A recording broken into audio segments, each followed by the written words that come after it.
జై శ్రీమన్నారాయణ.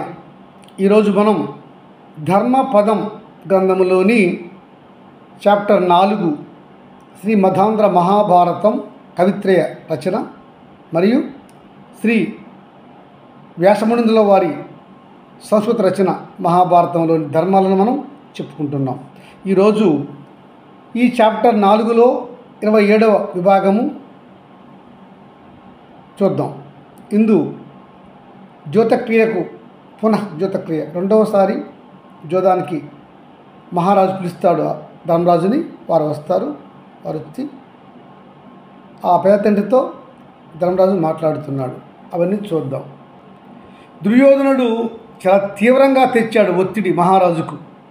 పాండవులను మరలా పునః జ్యోతక్రియకు పిలిపించాలని, మణిసభ చూసే నెపముతో వారిని రమ్మనాలని చెప్పాలని, వారిని అందరినీ పునః జ్యోతక్రీడలో ఓడించి వారిని దేశ బహిష్కరణ చేద్దామని ప్రతిపాదిస్తాడు.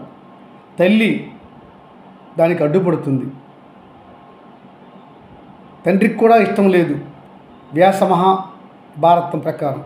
కానీ ఆంధ్ర మహాభారతం ప్రకారము తల్లి కొడుకును మరణించినట్లుగా లేదు. తండ్రి కూడా కొడుకు మాటకు విన్నట్లుగానే ఉన్నది ఆంధ్ర మహాభారతంలో. తండ్రి, మీరు గనక నా మాట విని పాండవులను మరలా పునర్జ్యోతానికి ఆహ్వానించకపోతే నేను ప్రాణత్యాగం చేయదును. తదుపరి ఈ సామ్రాజ్యాన్ని మీరే ఏలుకునుడు. నాకు ఏమీ అక్కరలేదు అని గట్టిగా నిష్ఠూరంగా మాట్లాడుతాడు దుర్యోధనుడు తన తండ్రి ధృతరాష్ట్రుడితో. అప్పుడు నన్నయ్య భారతం ప్రకారం చెప్తున్నాను.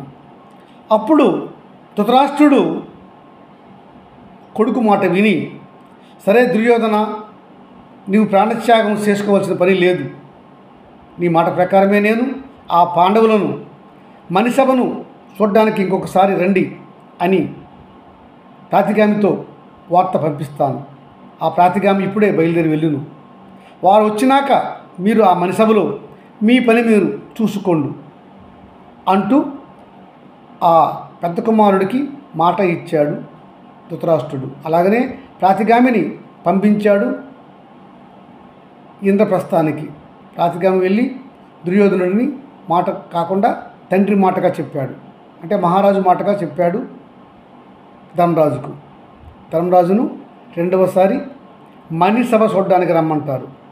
మణిసభ నెపంతో మరలా పునఃజ్యోతం ప్రారంభించాలని దుర్యోధనుని యొక్క దురాలోచన.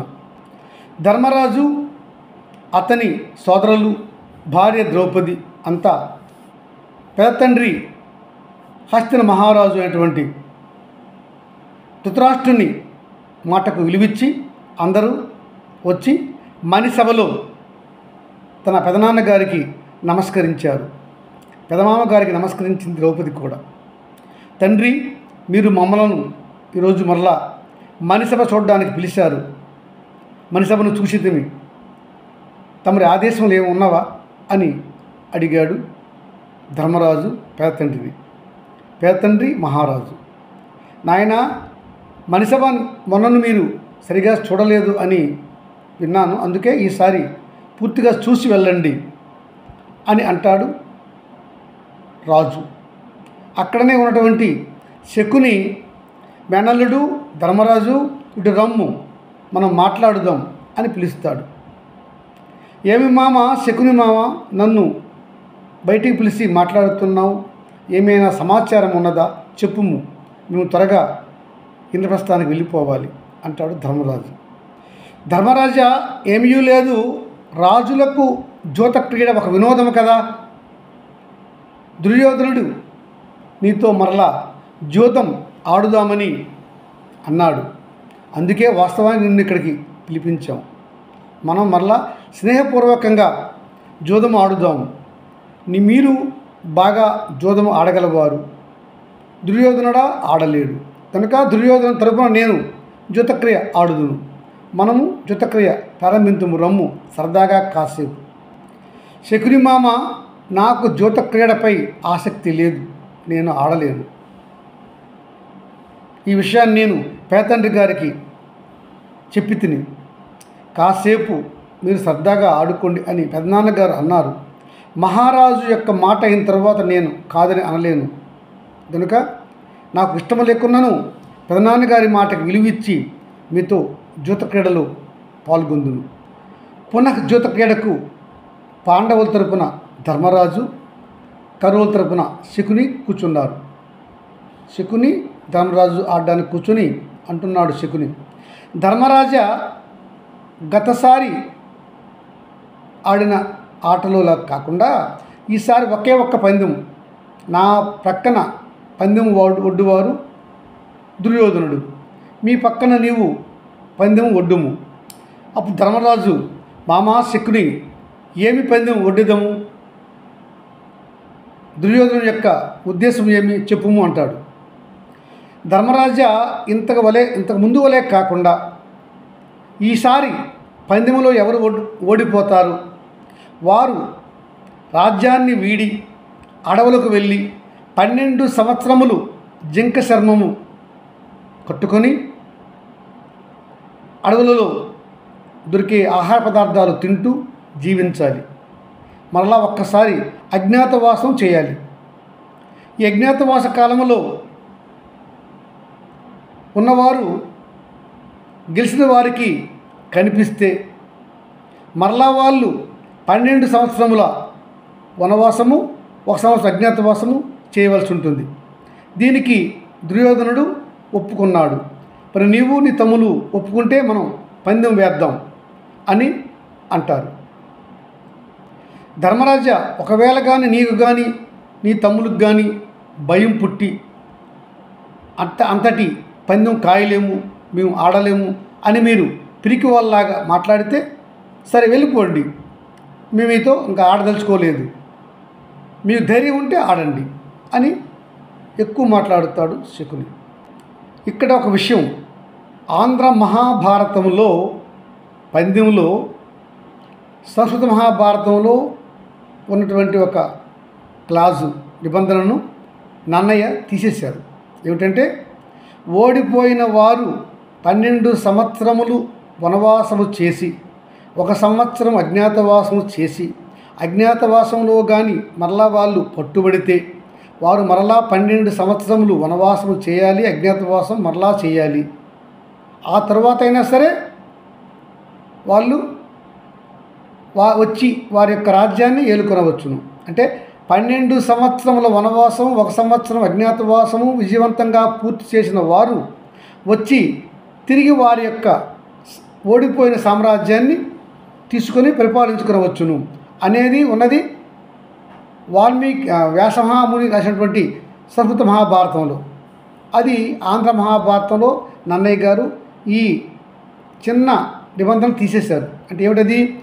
తిరిగి రాజ్యాన్ని పొందవచ్చును పూర్తి చేసిన తర్వాత 12 ఏండ్లు 1 సంవత్సరము అజ్ఞాతవాసం పూర్తి చేసినాక వచ్చి రాజ్యాన్ని ఏలుకొనవచ్చును అనే నిబంధనను నన్నయ్య తీసేశారు. ఈ నిబంధన సంస్కృత మహాభారతంలో ఉన్నది. శకుని యొక్క పరిహాసపు మాటలు, తీవ్ర మాటలు రాజుకి ఆమోదయోగ్యము కాదు. దానికంటున్నాడు ధర్మరాజు, శకుని మామ, నీవు ఇలా మమ్మల్ని పిరికివారని జడిసిపోదురని అనుట ధర్మంగా లేదు. రాజన్నవాడు జోదానికి పిలిస్తే వేరే రాజు తప్పక ఆడాలి, అది రాజధర్మం అని నాకు తెలియను.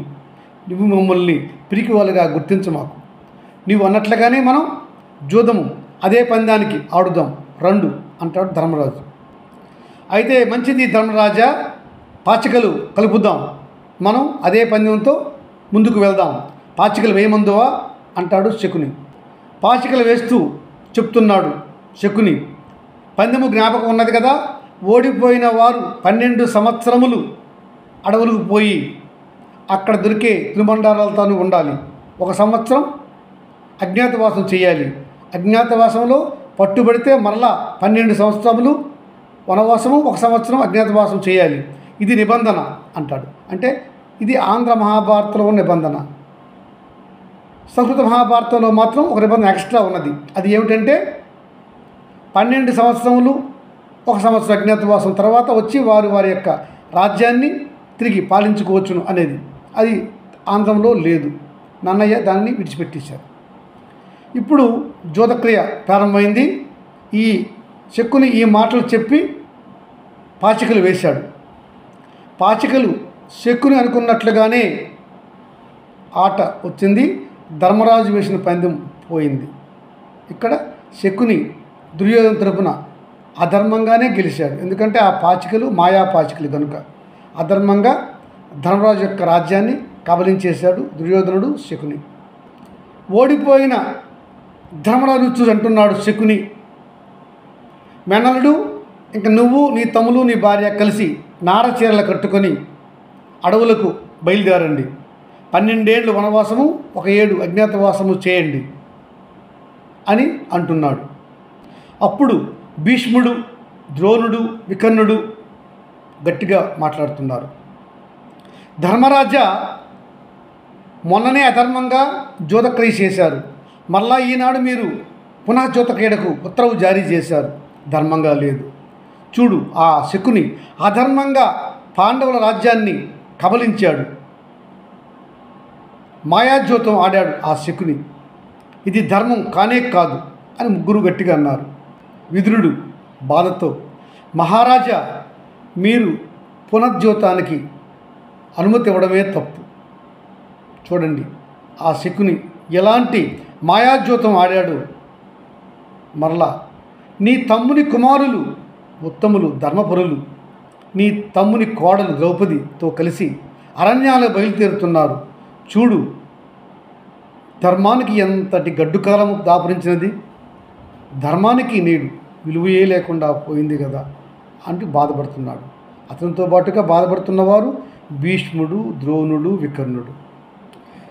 అంటున్నాడు ధృతరాష్ట్రుడు, సోదరా విదురా, ఎందుకు? ధర్మంగానే ఆడారు కదా, ధర్మంగానే ఓడిపోయారు. నేడు వారు అడవులకు వెళ్తున్నారు.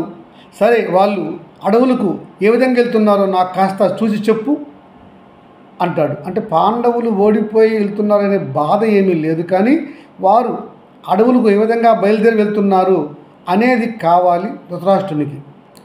మహారాజా, నీ కొడుకు, నీ బామ్మరిది శకుని మోసపు జోదానికి బలైపోయిన పాండవులలో ధర్మరాజు కోపంగా బయటికి వెళ్తున్నాడు. అతని కోపపు కన్నుల నుంచి వచ్చిన చూపు ప్రజలపై పడితే ఆ ప్రజలకు హాని జరుగుతుందని తన కళ్ళను, ముఖాన్ని గుడ్డతో కప్పుకున్నాడు నీ తమ్ముని జ్యేష్ఠ కుమారుడు ధర్మరాజు. అలాగనే నీ తమ్ముని కొడుకు రెండవ వాడు భీమసేనుడు తన శత్రువులను ఇక నేను సంహరిస్తాను, అవకాశం వచ్చింది, నా యొక్క బలపరాక్రమాలు చూపుతాను అంటూ తన చేతులను బాగా సాచి బలంగా కోపంగా ముందుకు నడిచి వెళ్తున్నాడు. ఇక పాండవ మధ్యముడు అర్జునుడు చాలా కోపంతో ఇసుకను భూమిపై జల్లుతూ ముందుకు సాగుతూ, ఈ ఇసుక రేణువుల వలె రేపు వచ్చే యుద్ధంలో శత్రువులను, శత్రు సైనికులను సంహరిస్తాను, నా కోపం తీరుతుంది అనుకుంటూ ముందుకు సాగుతున్నాడు ఫల్గునుడు. లోకోత్తర అందగాడైనటువంటి నకులుడు తన అందమైన ముఖాన్ని ప్రజలకు చూపక ఇష్టం లేక తన ముఖంపై దుమ్ము ధూళి జల్లుకుని ముందుకు నడిచిపోతున్నాడు. బాధతో ఉన్నటువంటి తన ముఖాన్ని ప్రజలు చూస్తే వారికి కీడు జరుగుతుందని సహదేవుడు భావించి వారికి తన ముఖం పూర్తిగా చూపక ముఖాన్ని, కంఠాన్ని కిందికి దించుకొని నడిచి బాధతో వెళ్తున్నాడు. అలాగుననే ద్రౌపది పాండవుల పత్ని రాబోయే ఘోర సంగ్రామములో తన పతుల చేతిలో కౌరవులు అందరూ సమసిపోవుదురు అనే సూచన ఇస్తూ తడిబట్టలతో నడుస్తూ జుత్తును విరబూచుకొని అత్యంత కోపంతో ముందుకు సాగుతుంది తమ యొక్క భర్తలతో ఆ ద్రౌపదీ మాత. ఈ విధంగా పాండవులు వనవాసాన్ని బయలుదేరారు మహారాజా అని చెప్పాడు విదురుడు. జై శ్రీమన్నారాయణ.